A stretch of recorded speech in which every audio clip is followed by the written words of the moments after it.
guys are getting the e-blast, you should have gotten an announcement about it. If you are a healthcare professional or you have specialized skills where you can give vaccinations for children, please RSVP to the email address on the flyer, or just come with us and help us hand out backpacks and help the kids get ready for school. It is. Hold on, we're going to wrap up soon, so. It is actually all day. Did you But raise your hand I'll before? come back with more details. Where's it located? It is located at Urban Youth Impact. Right Across the street. Right up the street. Oh, okay. Okay, Ed had a Make sure I have question. your email address that's on the blast. Yeah. Ed, you had a question. No, I had a quick comment. I know we were talking about education, but nobody really talked about access. One of the things that you mentioned earlier were about those 2 specific schools that were grade schools, but what if every school were grade school? So that's what we have to strive for, where as a people, we also have to take advantage of technology, what we can use for our kids. What is this place could be a great place for education. It doesn't necessarily have to be a school, but everywhere they turn, they could have access to education. And that's what we have to pretty much talk about, as opposed to like those 2 schools that can only be available to a small amount of people. We have to be able to like make the pile a lot bigger. And that way it'll be a lot easier for any kid to get an education, a quality education. Yeah, I just wanted to say, there is a area that I didn't hear anything about. That's the nonprofits. And I work with Artist Showcase, and we focus between the hours of 3:30 and 6:30.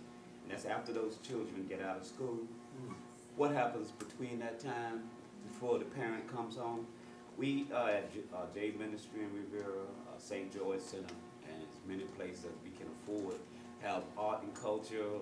We teach children there. We keep them out of trouble.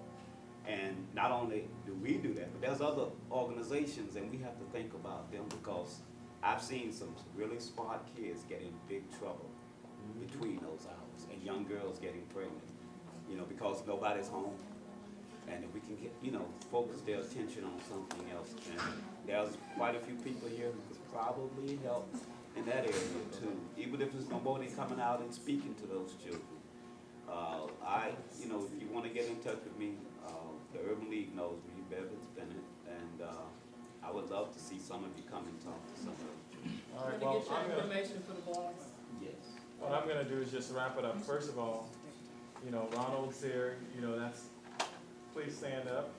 Come on, Ron. Ronald's an intern in my office.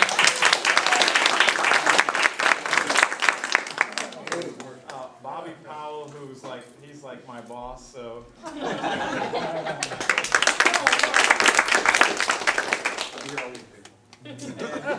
Just to finish up, in the election that took place in 2010, the Tea Party people were outraged, because they were yelling that something is broken, you've got to fix it.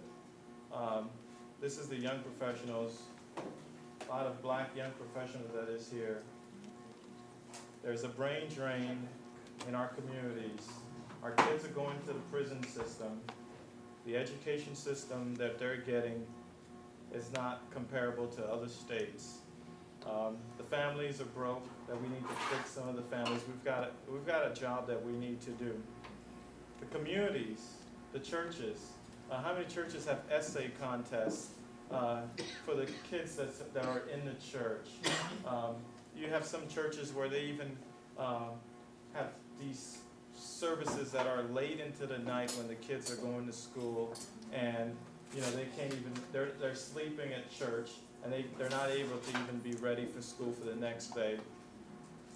The whole school system, some people say the problem is just the schools, you've got to fix the families, the community's got to be involved, and what I mean by communities, you have to hold your elected leaders accountable, and to make sure that they are caring about not the system, but the students per se.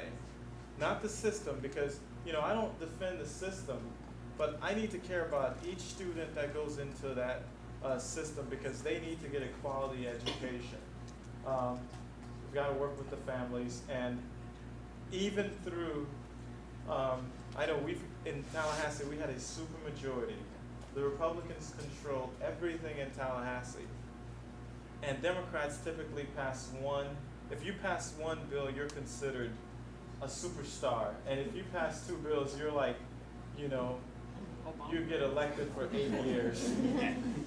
But what I can tell you that, you know, in this year, I ran 13 bills. We're only allowed to run 6. I ran 13 bills, and 8 of my 13 bills passed the floor of the House. And even through adversity, even through being in the super minority, even through everything that we're going through, there's things, there's opportunities, and we have to take advantage of those opportunities. And please bring me back.